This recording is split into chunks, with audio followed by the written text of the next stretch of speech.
That bridge wasn't just wood, it was my freedom. And Angelina Dixon smashed it with her veneered grin. In most neighborhoods, disputes over backyard DIY projects end with awkward emails or baked apology muffins. But not in Willowbrook. Here, minor infractions escalate into full-blown like-based psychological warfare. I'm talking sabotage, signs, HOA fines that smell like pyramid schemes, and a secret so dirty it makes swamp water look refreshing. So tell me, if your bridge got turned into modern art by a woman with a clipboard and control issues, what would you do? Comment below. Bonus points if your revenge plan includes power tools, sarcasm, and at least one mild environmental crime. Let me back up and tell you how this whole mess started. 6 months ago, I moved to Willowbrook Estates after my divorce, looking for peace by the water. This wasn't some fancy neighborhood, just decent homes around an artificial lake built in the 1990s. I paid $450,000 for a modest house with a backyard that sloped down to the water's edge. As a water infrastructure engineer, I figured building a simple wooden bridge from my yard to a small dock would be the perfect weekend project. For 3 months, I spent every Saturday morning working on that bridge. Nothing fancy, just pressure-treated lumber with hand-carved railings and a gentle arch that cleared the water by 4 feet. I stained it honey color, and it became my meditation spot where I'd sit with morning coffee watching the sunrise over the water. That's when Angelina Dixon decided my bridge was a problem. The crisp white envelope tucked under my windshield wiper one Tuesday morning bore the letterhead Willowbrook Estates Homeowners Association with Angelina's name as board president. The letter was polite but firm. Dear Mr. Harper, it has come to our attention that you have constructed an unauthorized structure extending into Lake Serenity. This bridge constitutes a visual obstruction that detracts from the upscale aesthetic our community strives to maintain. Please schedule removal within 10 business days. It was signed with a flourish that cost more than my morning coffee. I decided to handle this diplomatically, so I called and arranged to meet Angelina at her sprawling $5 million mansion with manicured gardens and a circular driveway that screamed, "Look at me!" Angelina was exactly what I expected. Late 30s with perfectly styled blonde hair, designer clothes, and a smile that never reached her eyes. She invited me into her living room that looked like a furniture showroom and offered coffee from a machine that probably cost more than most people's cars. "Mr. Harper," she began, her voice dripping with false sweetness, "I'm sure you understand that Willowbrook Estates is an upscale community with certain standards. Your little construction project simply doesn't align with our aesthetic vision." I tried to reason with her, explaining that the bridge was well built, safe, and actually enhanced the natural beauty of the lake. I even offered to modify the design if she had specific concerns, but Angelina's expression grew colder with each word I spoke. "This isn't a negotiation," she finally snapped, her polite facade cracking like cheap paint. "This is upscale living, not your backyard hobby workshop. The bridge goes or you'll face escalating fines." 2 weeks later, I came home from work to find my bridge reduced to splinters floating in the lake. A demolition crew was packing up their equipment while Angelina stood on her deck, arms crossed, watching the destruction with obvious satisfaction. The sound of my car door slamming caught her attention, and she actually had the audacity to wave at me like nothing had happened. I stood there staring at the wreckage of 3 months' work, feeling something cold and hard settle in my chest. The bridge hadn't just been wood and nails. It had been my sanctuary, my proof that I could build something beautiful after everything in my life had fallen apart. That night I waded into the shallow water and collected every piece of broken railing I could find.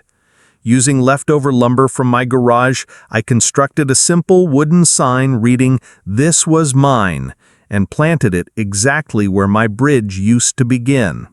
I remembered the last time my ex-wife had visited here. She'd stood on that bridge, her back to me, hands gripping the wooden rail. At that moment, I had thought, at least I've built something beautiful. After she left, that bridge became the only reason I got up early on Saturdays. Angelina hadn't just destroyed a bridge. She'd destroyed what little remained of my belief that I could start over again. Ending there in the shallow water collecting splinters that had once been my hope, I realized this wasn't just about HOA rules or neighborhood aesthetics. This was about whether broken people like me deserved to rebuild something good from the wreckage of their lives. Matt Cooper came over the next morning with a 6-pack of beer and a story about how Angelina had fined him $300 for having the wrong color curtains in his front window. "She's been pulling this crap for 2 years," he said, his face red with frustration. Last month, she cited Mrs. Patterson for planting daffodils instead of tulips, said they disrupted the coordinated spring color scheme. Even Clara Rhodes, who usually kept to herself, stopped by that weekend while I was reinforcing my sign. She glanced nervously toward Angelina's mansion before whispering, "I've been keeping records of everything she does. The woman's drunk on power and someone needs to stop her." Monday morning brought another letter demanding that I remove my unauthorized signage within 48 hours or face a $500 fine. I read it twice, then marched over to Angelina's house and rang her doorbell. "You want to play games?" I said, looking her straight in the eyes.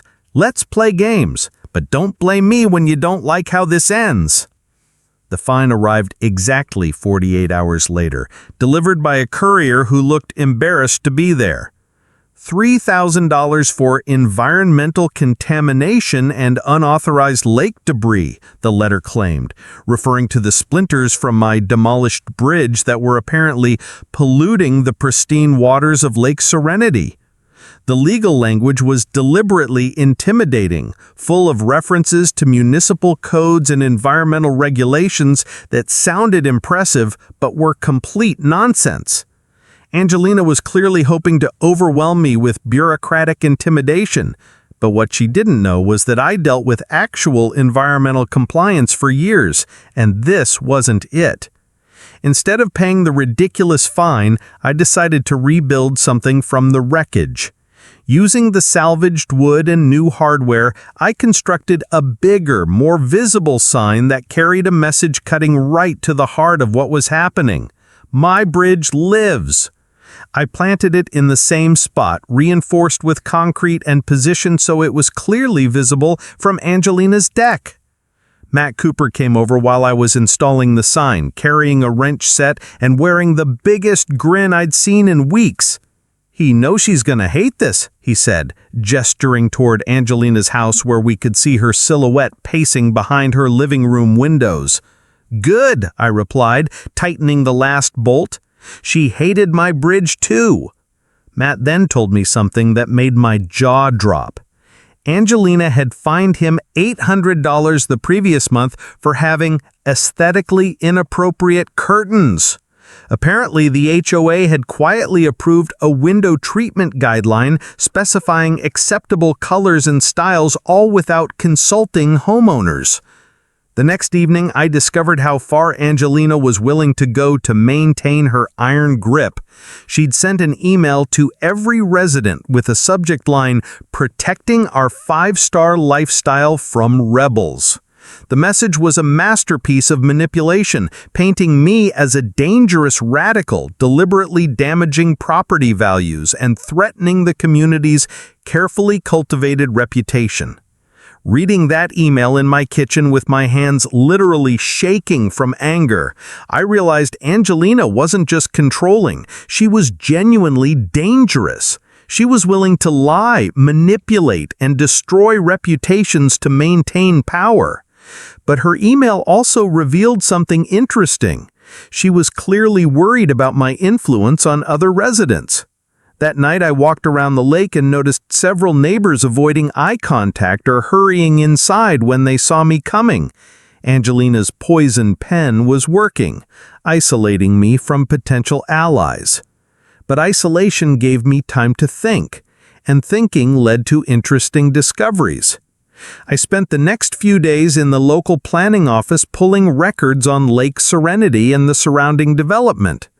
What I found made my engineer's blood run cold. The lake was entirely dependent on a dam system built in 1962 by Dixon Construction Company, owned by Angelina's grandfather, Harold Dixon. The maintenance records were spotty at best, with no major inspections documented since the 1980s. Clara Rhodes proved to be an unexpected ally when she approached me one evening, glancing nervously toward Angelina's mansion before slipping me a manila envelope. She whispered, "I found this in my late husband's papers. He was on the original HOA board. I think you should see it." Regular monitoring of Lake Serenity. The letter mentioned unusual discoloration and concerning odors during low water periods, but there was no record of any response. Armed with this information, I decided to take my research public. I crafted an email response to Angelina's neighborhood-wide message, but instead of defending myself, I posed pointed questions. Fellow residents, since we're all concerned about protecting property values, shouldn't we also be concerned about the condition of the dam that maintains our beautiful lake? When was the last time it was professionally inspected? I included links to county records showing the dam's age and maintenance history. The response was swift and telling. Within hours, I received dozens of replies from neighbors who had never spoken to me before. Some were supportive, thanking me for raising important questions. Others clearly parroted Angelina's talking points, accusing me of spreading fear. But the most interesting responses came from longtime residents who remembered things Angelina probably wished they'd forgotten. Odd smells during droughts, fish die-offs in the early 2000s, and occasions when the lake level had dropped dramatically during summer months. That weekend, I added a second sign, "Truth over Rules," positioned right next to my Bridge Lives. This one, an unexpected source, included a QR code linking to public records I'd discovered, encouraging residents to make informed decisions about our community's future. Monday morning brought another fine, this one for $5,000, citing unauthorized commercial signage and environmental fear-mongering. But I noticed something interesting. Angelina's signature looked shakier, and the letter had been sent from her personal email rather than the official HOA. She was rattled, operating outside normal procedures, making mistakes that happen when someone feels control slipping away.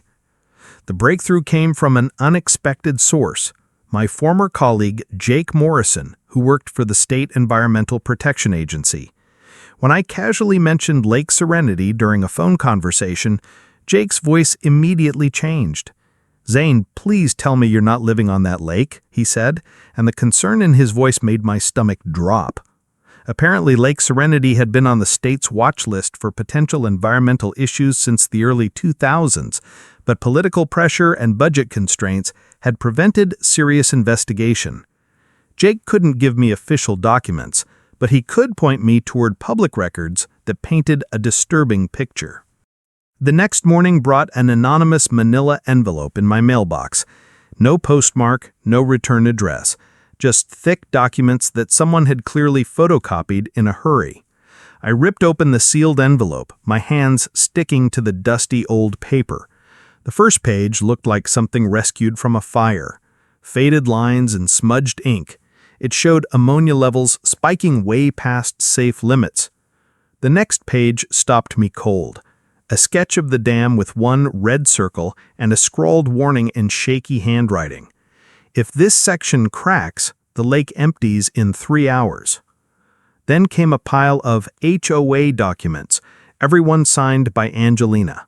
Most read like harmless admin notes until I saw repeated phrases like, "Keep water levels high to mask bottom sediment," and "Don't alert residents, unnecessary panic." That wasn't management, that was a cover-up. One memo dated just 6 months ago included the phrase, "Continue current practices to maintain property values and prevent unnecessary panic among residents." I was reading through the documents when my phone buzzed. An anonymous text message. "You're not the only one reading these. Be careful." I looked around, saw no one, but the feeling of being watched was real. Someone was monitoring me, or waiting to see if I dared bring the truth to light. The sensation sent a chill down my spine as I realized this conspiracy might be deeper than I had imagined. The most damning document was a 1996 engineering report commissioned by the original HOA board back when Clara's husband was still alive. The report said it bluntly. The dam wasn't safe, and fixing it back then would have cost $200,000. Worse, there were leftovers from a chemical plant that dumped toxins upstream for decades. Solvents, heavy metals, stuff that should have been buried in hazmat sites.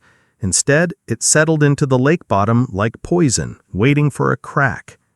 The report recommended regular water quality testing and installation of containment barriers to prevent contaminated sediment from affecting the main lake. A handwritten note in the margin read, "Too expensive. Find cheaper alternatives." I flipped through page after page of technical data, each one more damning than the last, when I heard a soft knock at my door. Clara Rhodes stood on my front step that evening, her face pale in the porch light. "I can't sleep," she said, her eyes haunted by something deeper than fatigue. "I've been carrying this too long."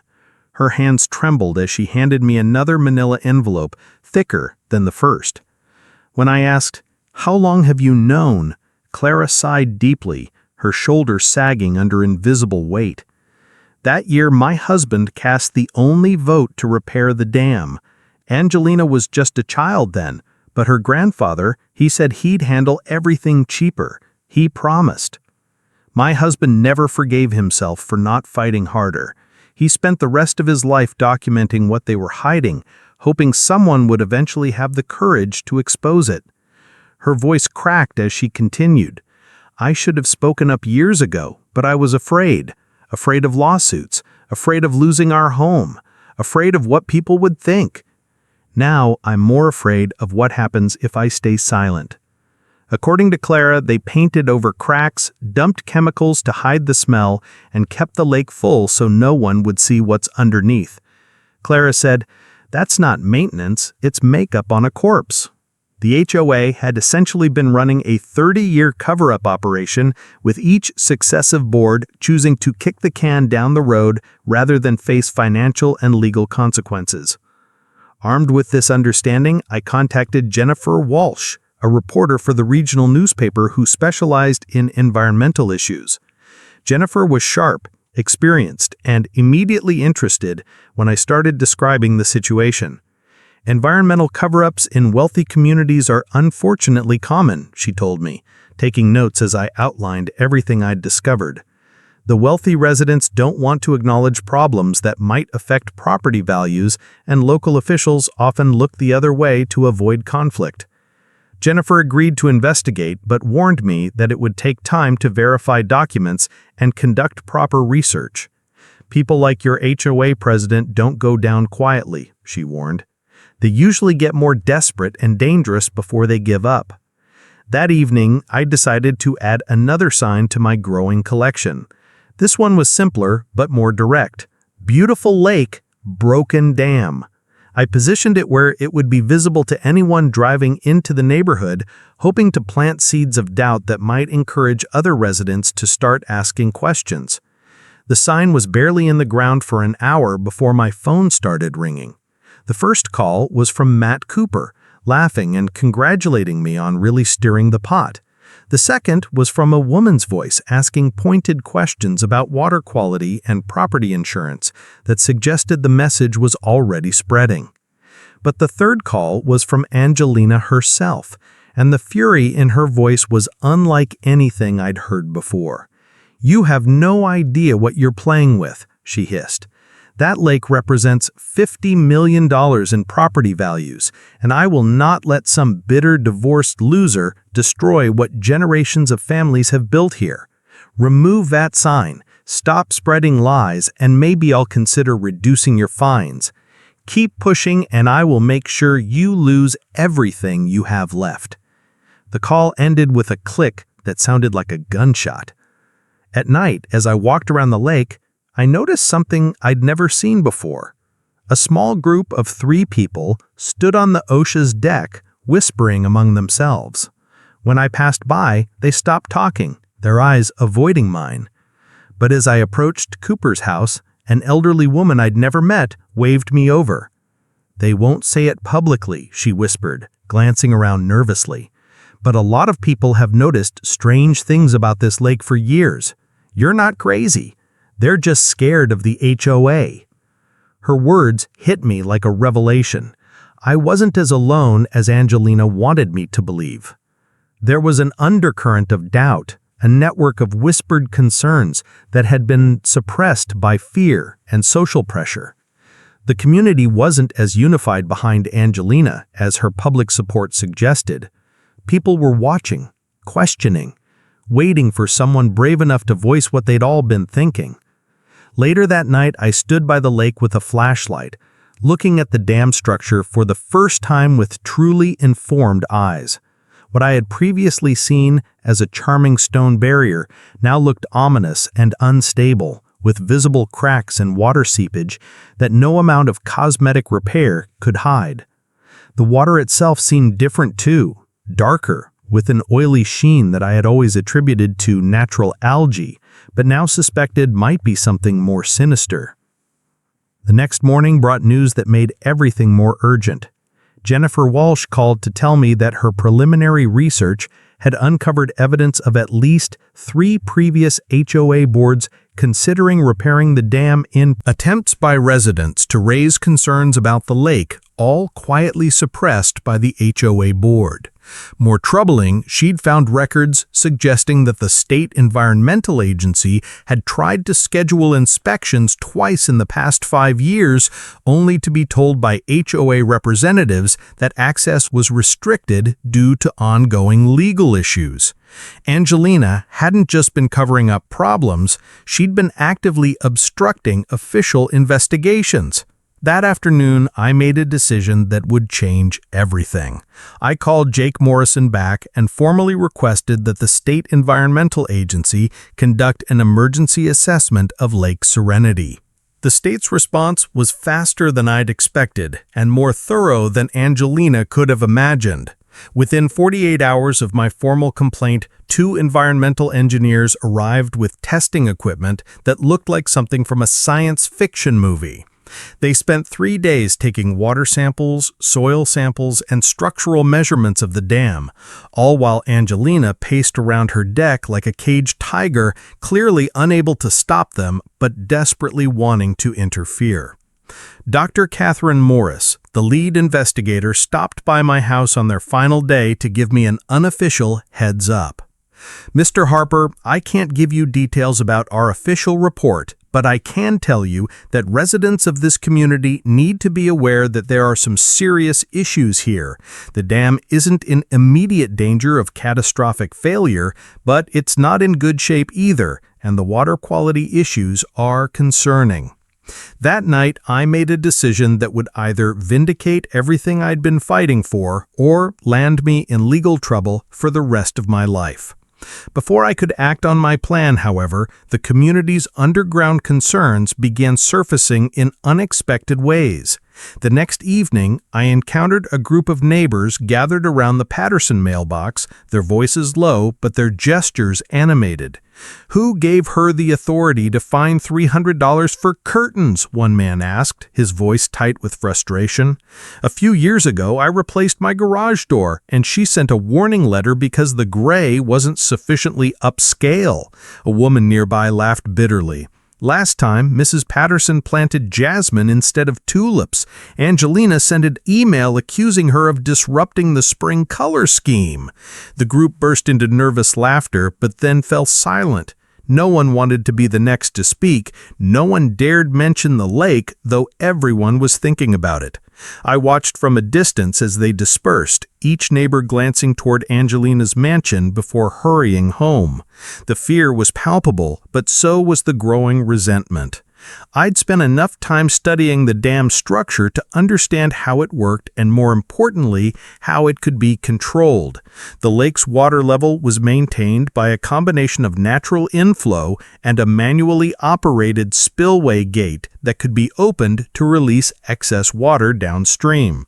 The gate hadn't been opened in years, probably because doing so would expose the contaminated sediments that everyone was so desperate to keep hidden. But what if someone were to accidentally trigger that gate during a routine inspection?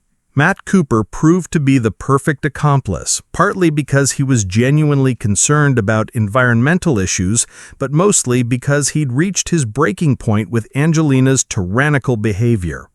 "She fined me another $600 yesterday," he told me, showing me a letter citing his non-compliant mailbox design.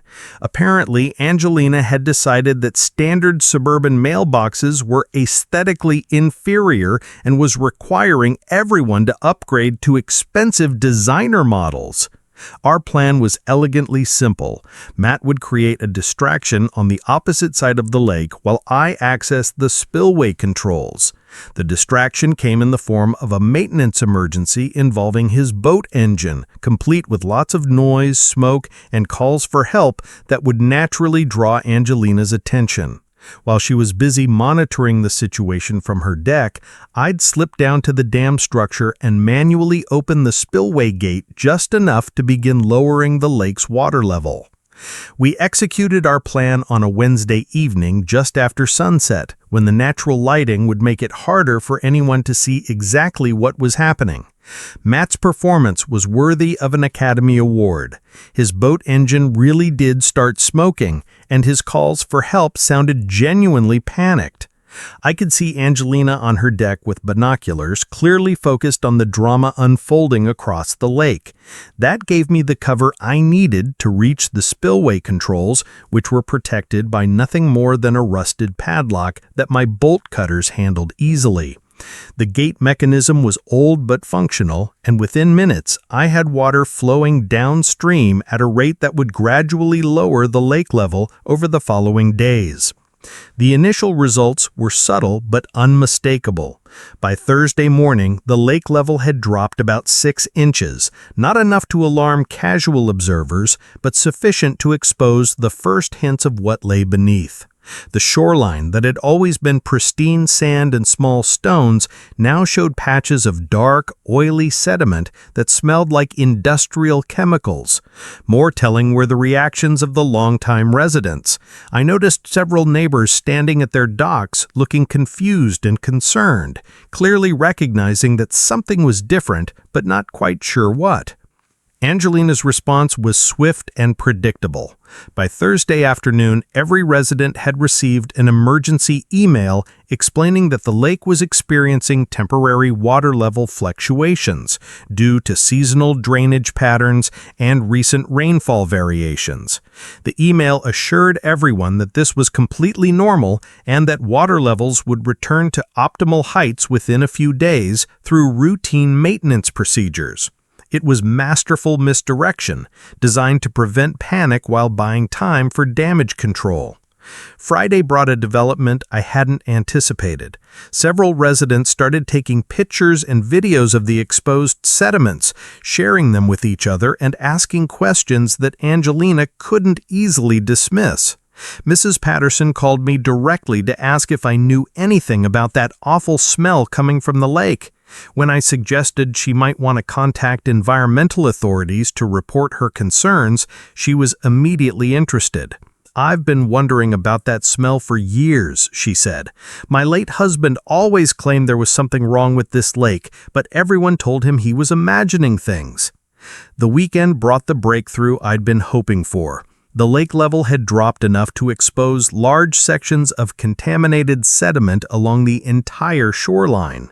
The smell was now unmistakable, a chemical odor that reminded me of old dry cleaning mixed with petroleum products. Even more dramatic were the visual effects. Dark stains in the sediment, patches of discolored water, and what appeared to be metal debris emerging from areas that had been underwater for decades. Sunday evening brought Angelina to my door, and the woman I faced was barely recognizable as the polished, confident HOA president who destroyed my bridge weeks earlier. Her hair was disheveled, her makeup was smeared, and her voice had a desperate edge I'd never heard before. "You have no idea what you've done," she said, her hand shaking as she pointed toward the lake. "Do you understand that this could destroy everything? Property values, insurance coverage, legal liability. You've potentially ruined the lives of every family in this neighborhood." But what struck me most was what she didn't say. She never once denied that there were problems with the lake or claimed that the environmental issues were imaginary. Monday morning brought confirmation that my plan was working better than I dared hope.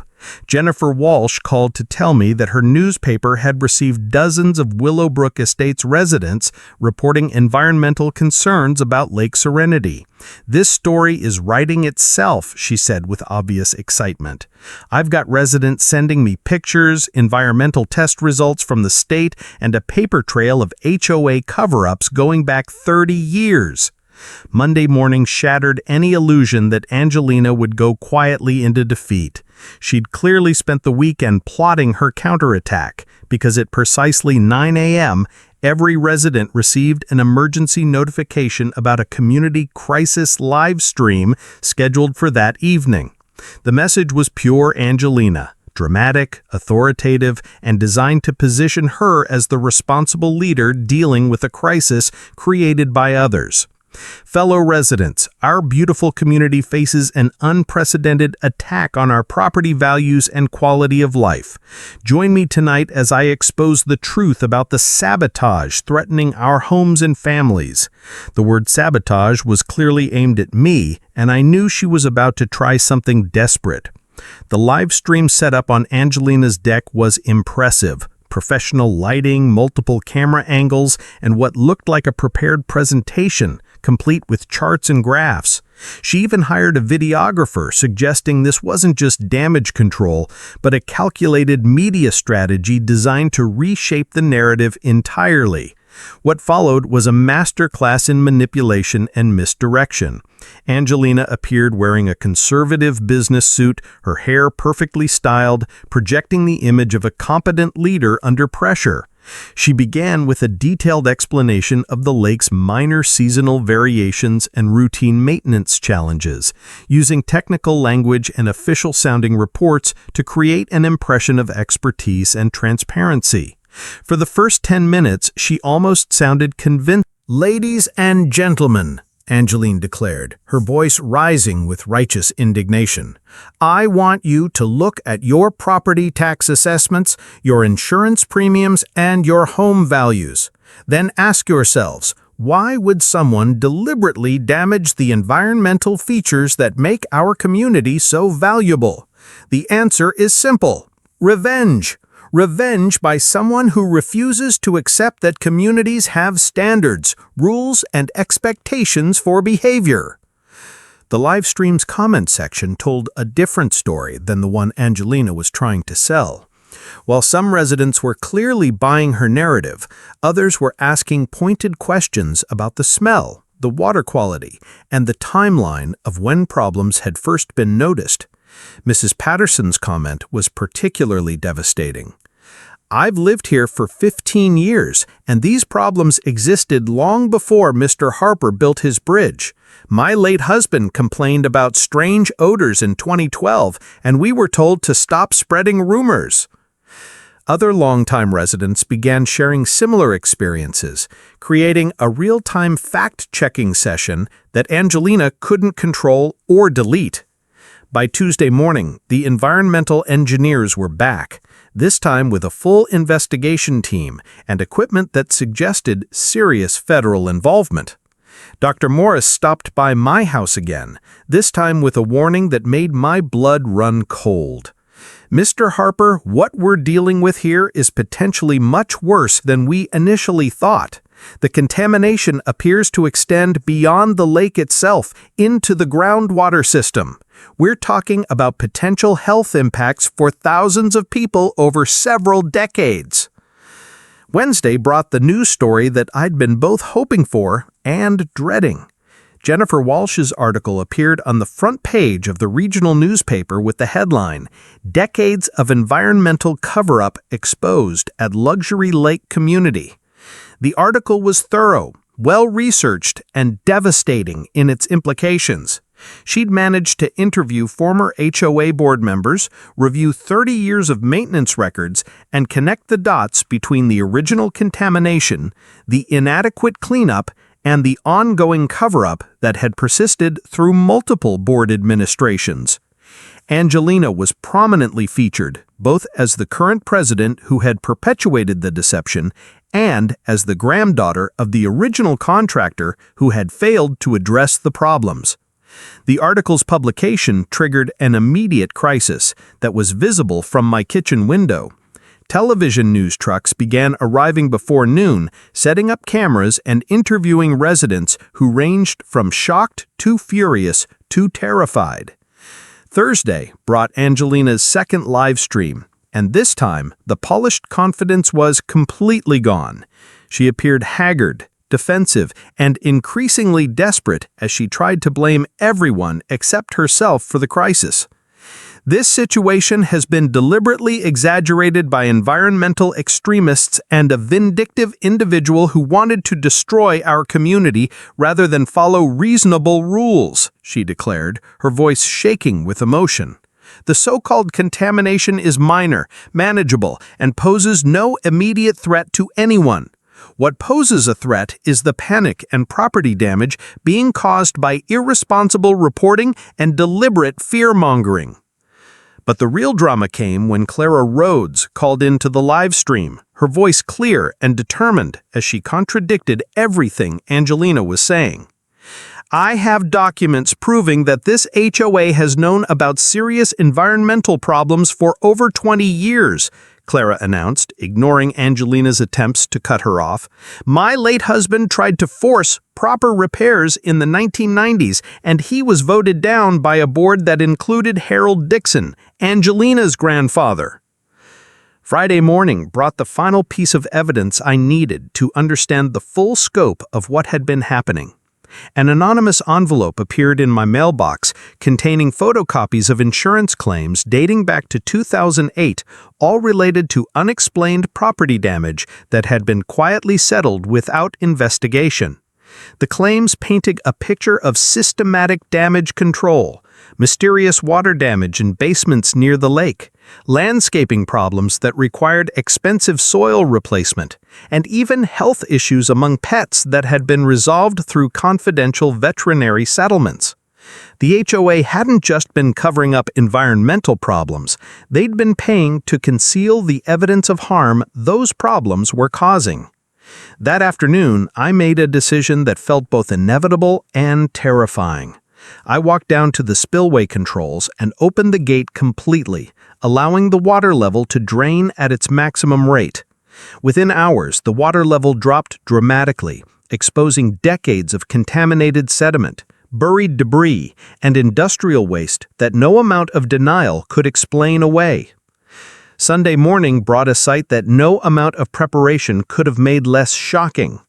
With the spillway gate fully open for 36 hours, Lake Serenity had transformed from a picturesque water feature into what looked like an archaeological dig site from hell. The exposed lake bed revealed layers of contamination that told the story of decades of environmental abuse. Rusted metal drums, pipes that clearly didn't belong in a natural setting, and sediment so saturated with chemicals that it had taken on an unnatural rainbow sheen. The smell was overwhelming, a mixture of petroleum products, industrial solvents, and something that reminded me uncomfortably of formaldehyde. The visual impact was devastating, but the human drama unfolding around the drained lake was even more powerful. Families stood along the former shoreline, taking pictures and videos, their expressions ranging from horrified fascination to righteous anger. Children pointed at the exposed debris while asking questions their parents couldn't answer. The media response was immediate and overwhelming. By noon, we had news crews from 3 television stations, 2 radio stations, and 4 newspapers documenting the environmental catastrophe that had been hidden beneath our supposedly pristine lake. The reporters were having a field day with the story. Wealthy homeowners living unknowingly above an environmental disaster, an HOA that had covered up dangerous contamination for decades, and a whistleblower who had literally drained the lake to expose the truth. One television reporter stood in front of the exposed contamination and declared, "This is what 30 years of environmental cover-up looks like when the truth finally comes to light." Dr. Morris and her team were back in force, this time wearing full hazmat suits as they collected samples from the exposed sediments. Their preliminary assessments were terrifying. Heavy metals at levels that exceeded EPA safety standards by factors of 10 or more. Organic solvents that pose serious health risks through both skin contact and inhalation, and industrial waste that should have required specialized disposal decades ago. Monday brought the legal avalanche that I'd been expecting but dreading. Class action attorneys arrived like sharks sensing blood in the water, setting up temporary offices in the community center and offering to represent residents in lawsuits against everyone from the original developers to the current HOA. Environmental lawyers were investigating potential federal violations that could result in criminal charges. Insurance investigators were conducting emergency assessments to determine coverage obligations for contamination that had been deliberately concealed. The quiet suburban neighborhood had become a legal battlefield, with dozens of competing interests and potential liability reaching into the hundreds of millions of dollars. But the most dramatic development was Angelina's complete meltdown during what turned out to be her final live stream. Appearing disheveled and clearly exhausted, she made increasingly desperate attempts to control a narrative that had completely escaped her grasp. This situation has been deliberately exaggerated by environmental extremists and a vindictive individual who wanted to destroy our community rather than follow reasonable rules, she declared, her voice shaking with emotion. The so-called contamination is minor, manageable, and poses no immediate threat to anyone. What poses a threat is the panic and property damage being caused by irresponsible reporting and deliberate fear-mongering. But the real drama came when Matt Cooper called into the live stream, his voice calm and measured as he contradicted everything Angelina was saying. "I've been living here for 8 years, he said, his voice calm and measured, and I have photographs dating back to 2015 showing discoloration and debris in areas that are now exposed. I also have documentation of strange odors and water quality issues that residents have been reporting for years. This contamination didn't appear last week. It's been here all along, and certain people have been working very hard to keep it hidden." His evidence was impossible to dismiss, and the live comments exploded with other residents sharing similar experiences and evidence. Tuesday brought the revelation that changed everything. Federal investigators arrived with a search warrant for HOA records dating back to the community's founding. They spent the entire day in the HOA office building removing boxes of documents while Angelina stood helplessly nearby, clearly understanding that her carefully constructed world was collapsing. That evening brought the confrontation. "You've destroyed all of that to satisfy your petty need for revenge over a stupid wooden bridge." I looked at this woman who had once seemed so powerful and intimidating and realized that she'd never understood what this fight was really about. "Angelina," I said quietly, "this was never about revenge. It was about truth. You destroyed my bridge because it challenged your authority, but the bridge was just wood and nails. What you destroyed was the trust between this community and its leadership. The health and safety of families who deserve to know what they were living with." Wednesday brought the news that effectively ended Angelina's reign and validated everything I'd been fighting for. The federal investigation had uncovered evidence of systematic environmental crimes spanning 3 decades, with documented proof that multiple HOA boards had known, about the consequences of dangerous contamination and had actively worked to conceal it. The evidence included insurance settlements for health problems related to the contamination, payments to environmental consultants for damage control rather than remediation, and communications between HOA leadership and local officials that suggested a coordinated effort to prevent proper investigation and cleanup. The final blow came when the State Environmental Agency released its preliminary report, concluding that Lake Serenity posed immediate and serious health risks to residents and declaring the entire area a contaminated site requiring emergency remediation. Property values didn't just decline, they effectively disappeared, as no bank would write mortgages or no insurance company would write policies for homes in a declared contamination zone. The weeks following Angelina's breakdown brought a cascade of consequences that reshaped Willowbrook Estates in ways no one could have predicted. Federal environmental teams began the massive process of soil remediation, turning the former lakebed into an active construction site with heavy machinery operating around the clock. Property insurance companies started the complex process of determining coverage for environmental damage that had been concealed for decades. Most dramatically, a federal grand jury was convened to investigate potential criminal charges against current and former HOA board members, including conspiracy to violate environmental laws and fraud related to concealment of contamination. Angelina herself disappeared from public view entirely, reportedly consulting with federal criminal defense attorneys while facing potential personal bankruptcy from the civil lawsuits that were multiplying daily. Her $5 million mansion, like every other property in the community, was now effectively worthless until the contamination cleanup was completed, a process that environmental experts estimated could take 3 to 5 years and cost upward of $60 million.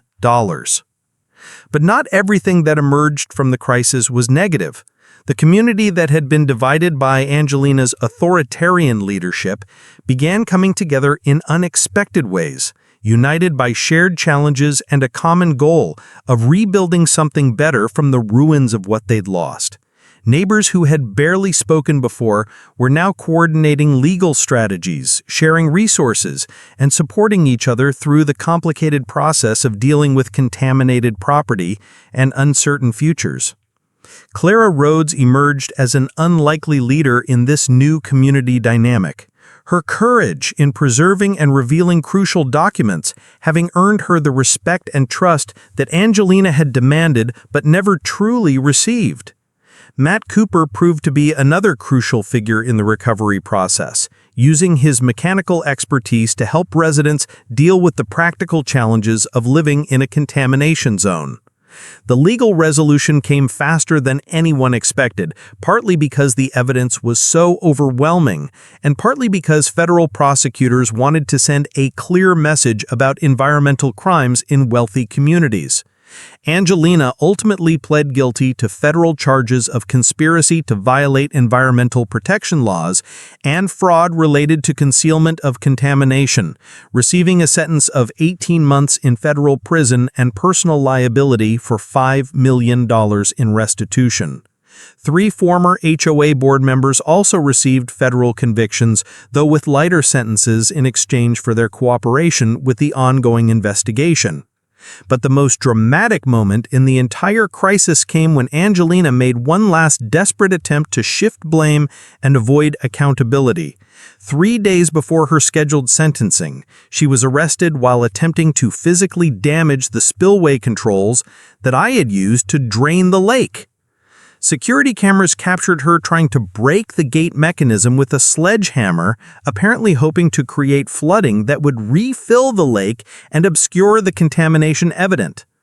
Matt Cooper, who had been walking his dog near the spillway, was the one who called 911 and potentially prevented a disaster that could have flooded several downstream neighborhoods. She was completely out of control, he told investigators later, screaming about how she was going to fix everything and show everyone the truth. It was clear she'd completely lost touch with reality. The attempted sabotage resulted in additional federal charges and ensured that Angelina's final public act would be one of destructive desperation rather than dignified resignation.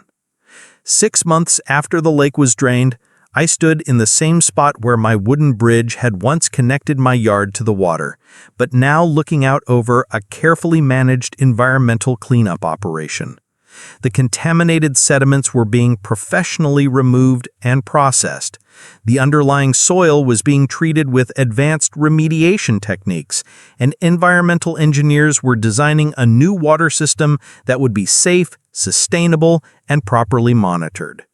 The new bridge I'd built to replace the one Angelina destroyed was smaller and simpler than the original, but it served the same purpose: connecting my property to something larger and more permanent than the artificial beauty that had been created through deception. Several neighbors had asked me to help them design similar structures for their own properties, and I'd found genuine satisfaction in building something useful and honest, rather than fighting battles over power and control. That evening, I sat on my new bridge, smaller, simpler, but truly mine. Matt settled beside me, opening a beer. Clara appeared with ginger cookies, setting them down without a word. None of us mentioned Angelina. None of us needed to. We just sat, listening to the distant sound of heavy machinery working in the cleanup zone. And I knew this time what I'd built wasn't just a wooden bridge. It was a real community, founded on truth instead of lies. The most unexpected development came 8 months after the crisis began. I received a letter from another HOA in a different state where residents were dealing with similar issues of authoritarian leadership and potential environmental cover-ups. They'd read about the Willowbrook estate situation in national news coverage and wanted advice about how to investigate and address problems in their own community. Your courage in standing up to injustice has inspired people across the country, the letter read. Would you be willing to share your experience and help other communities avoid the mistakes that led to your crisis? Landing on my new bridge that evening, reading that letter while watching the sunset over the remediation site that would someday be a properly maintained lake, I realized that the fight for justice never really ends. It just moves to new places where people need the courage to choose truth over convenience. Angelina Dixon had taught me that power without accountability always becomes destructive, but the community response had taught me that ordinary people can choose justice over self-interest when they're given accurate information and genuine leadership. The final chapter of the Willowbrook estate story is still being written as the environmental cleanup continues and families slowly rebuild their lives and their community. Property values may never fully recover, and some residents may never fully trust community leadership again. But something more valuable than financial security has emerged from the crisis: a community that values honesty, supports its most vulnerable members, and understands that real community strength comes from shared commitment to truth and justice rather than shared commitment to maintaining profitable illusions. As I finished reading the letter requesting my help with another community struggle, I looked out over the muddy construction site and smiled. Angelina had destroyed my bridge because it represented independence and resistance to her authority. But she'd inadvertently taught me that some bridges are worth building over and over again, no matter how many times powerful people tried to tear them down.